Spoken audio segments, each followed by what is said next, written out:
Hello and welcome to SquishiVision. We're going to give a watch of the official trailer for Star Wars: The Bad Batch. I mean, I think they just name these things flip of a coin because what's the difference between an official trailer and an unofficial trailer? I don't know. Anyway, so I did my kind of reaction to when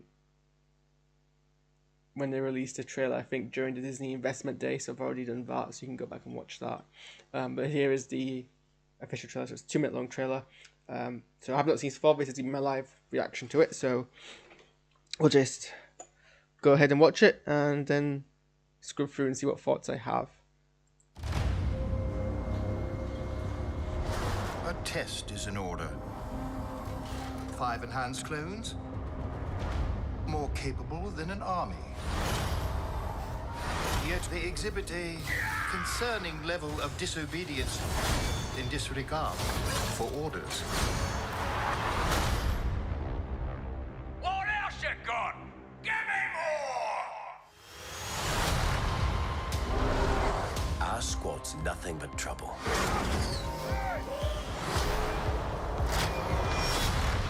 But we get the job done.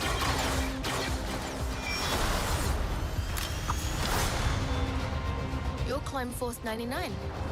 You know who we are. Hunter, Let's go. Echo, Hyperdrive's online. Tick, Prepping to jump. Wrecker, Let's blow something up! Yeah! and Crosshair. Your move.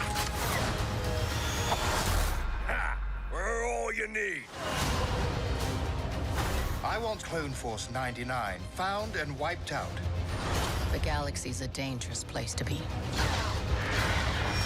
We need to get out of here. What do you say, kid? You want to come with us? How can I help?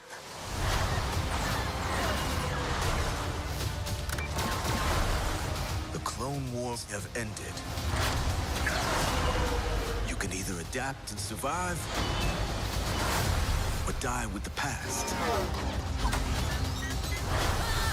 The decision is yours. We do what we do.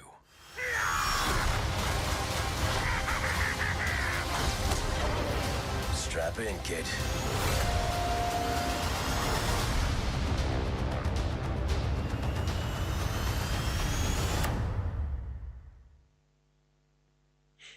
Alright, well, we'll do a quick scrub through. So, I think we've learned a bit more about what the actual plot of it is, because I think I speculated a lot about kind of what the direction of this show was going to be. I'll put something more visually interesting than recommended thumbnails. Yeah, so I speculated a lot before about what the actual plot was going to be, and some of the things I hoped to see were kind of what would happen, sort of the evolution between the Empire after, Revenge of the Sith and then New Hope, because a lot of the stuff we have between then, at least visual medium wise, not discarding kind of all of the kind of comics and books and things like that. A lot of that is focused on kind of the Rebel side of it. So when we get to Star Wars Rebels, it's more closer to the Battle of Yavin than it is Revenge of the Sith. So we don't really see much about how kind of what happens with the Empire in that time, and particularly with the clones, because we know at some point the clones phase out, and some troopers phase in, and that was covered in the kind of legends, and we got some explanation about why that happened, but not so much in canon. So it'd be interesting to see that on screen now. It's something that's very interesting in seeing, and this kind of helps reinforce us what we might be seeing. So we see Clone Force 99 on Camino going through some battle drills, and this kind of seems to imply that at the beginning, as soon as the Clone Wars have ended, they're still, part of the now Empire, former Republic. They haven't, left, or they're still, in an organization. And what it appears to be is, for me, what seems to happen is we start off with them serving the Empire, but they kind of, whatever reason, decide that they no longer want to serve the Empire, or they're forced not to serve the Empire, or they have a change of heart, or they decide they don't want to be involved anymore, so they go rogue, and the Empire decided they need to scratch them out because they're too much of a liability. That seems to be what the kind of season series is going to be exploring in a kind of wide scheme of things. So yeah, we start off with footage that we've already seen before in the previous trailer, but more kind of voiceovers from Grand Moff talking about what his kind of opinions of it are. And I kind of agree. I mean, I was never a fan, and you can see my entire rant on this in the first trailer I did for this.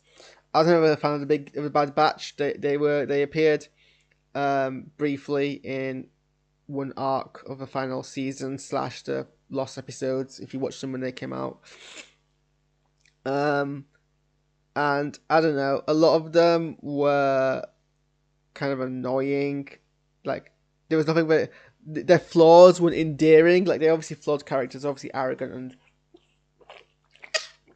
have attitude, but it wasn't the endearing kind of attitude. It was just his actual attitude, and it bothers me, and I really don't like it. So I'm not a fan of the Bad Batch's characters, and nothing in this trailer kind of alleviates that. They seem to.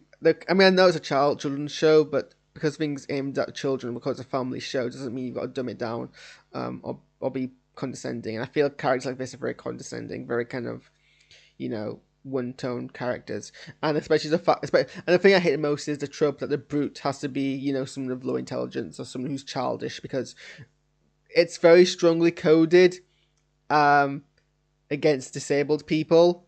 Like, this whole media image that if you have a certain type of, you be like, you can have intellectual disabilities but be physically strong, and then basically it means you're actually like a child. And it's very much the of Mice and Men trope of the character whose name I've forgotten, which I shouldn't have done, but the guy that, the guy in that, I'm going to say Larry, but I don't think that's correct. So I'm not really a big fan of that kind of whole trope, but yeah, so this is the same shot we got in the kind of the money shot in the first trailer. So we just see a bit more kind of who they are. There's this kid character, who don't know entirely sure who that kid character is, but they clearly did become part of the main cast, and so they kind of cycle through who all these characters are. And like the literal one characteristic per character. I mean, to be fair, it's the same guy voicing Aldi Bradley Baker, and so I think there's only so much you can vary it between your voice and playing a bunch of clones anyway. They seem to have a slightly Kiwi or Aussie accent. I don't know how to differentiate the two. I think Kiwis are softer, but I don't know. I wouldn't want to guess. And I only bring it up because obviously the actor who plays Boba and Django in the films and the clones in the films is a Kiwi. So I don't know if this is meant to be like a clone, but then again, all the clones of that age are voiced by the actor who plays Boba in the younger Boba. So yeah, I think this is a new character. I'm not really meant to assume anything, but that was just something I picked up on. So yeah, at this point we just saying, oh, we need to wipe out Clone Force 99, and I think this is an interesting kind of blend between Stormtrooper uniform and clone uniform. I think it is this Phase 2 clone uniform, but usually Phase 2 uniform is coloured. It's got like the accents on like the Coruscant Guard have in the middle. I don't think we've ever seen Phase 2 armour like clean white. There's usually something on. Oh, actually, no, we have. But there's something different about the design. This design, I don't know. I mean, I need to bring some images to compare it. My image memory is not fantastic.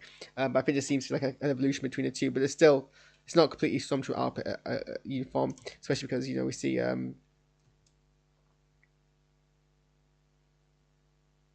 we don't see even from the front, but we see the Coruscant Guards, and that's not a clone trooper thing. We know the clone troopers kind of persist for some time from the comics.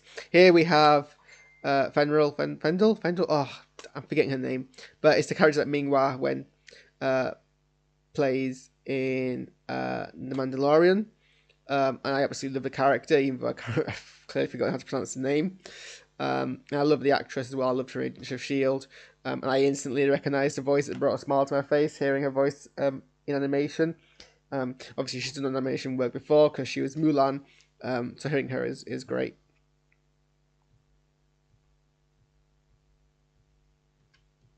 The animation style is very kind of similar to where we ended up in the Clone Wars. Clone Wars went through an evolution of animation. Like it got a lot of criticism, which I wasn't really that bothered by, but it got a lot of criticism at the beginning for how they did the animation of the Clone Wars. And then compare that to the end, where everyone thought it looked amazing, and it did look amazing. Like the animation in the Siege of Mandalorian was like fantastic. So they did improve or change it depending on if you think that it was if you count the initial kind of style as deliberate or cost effective. But they definitely that kind of same quality they've kept on for here. They've used that style rather than the Rebel style, and like I joke about it in my description, but I still maintain this is if nothing else, well, it is a spin-off of the Clone Wars actually, and it's somewhat of like season 8 of the Clone Wars in disguise. So we see Hunter throwing a mine onto her taxi. So clearly they start antagonistic, but they probably will get on later on. That I think is, I want to say that's Saw Gerrera. I'm really bad with the names now. I think that's Saw. Just because I saw someone mention somewhere else that Saw was coming back, and I think it's probably from this trailer that they mentioned that. It does seem consistent with kind of what his character looks like in the Clone Wars, but slightly older. A voice actor sounds the same, and I'll Google it up now actually, because he said a couple of different voice actors.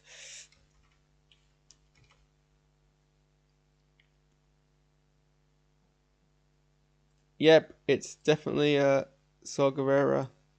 Well, no, it's not definitely. Someone else speculates it is. Yeah, because he got the same scar over the eyebrow. I think the difference is more scars and more facial hair that we don't see in his other Clone Wars appearance. Who's the voice actor?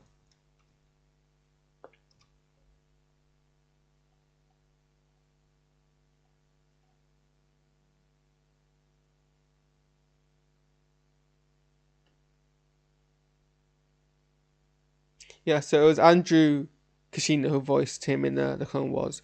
I'm not sure if this is Andrew returning or if it's Forrest Whitaker who plays him physically and also in Rebels. It sounds more like Andrew Kashina. We also... Where is he? So this was something that everyone excited by because he's a fan favourite, but we see Rex is back, and Rex looks great in this scene. This scene actually looks really great. Like the whole like kind of soft lighting is great. Like it's almost like a video game kind of quality. So that's some really good animation there. He's still wearing his Clone Wars armor, which I do think he did have at the end of the Clone Wars, and then by the time we see him next in Rebels, he's kind of shed a lot of it, and his helmet's the only thing that returns. And it's kind of mixed between that and Stormtrooper outfits. So it'll be interesting to see where Rex is at this point in time, for sure.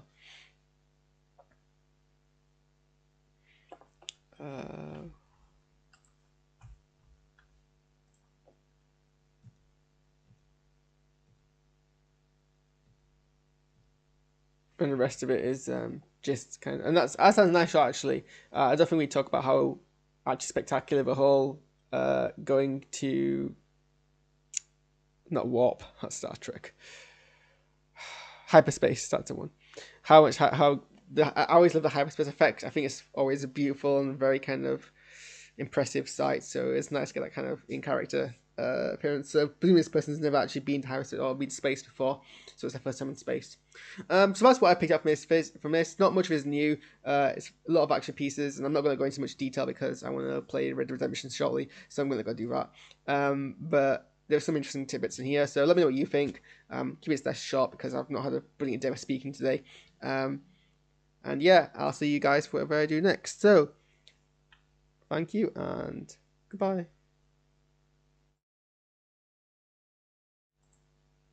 That was the wrong... I was almost flawless, and then I cut to the wrong scene.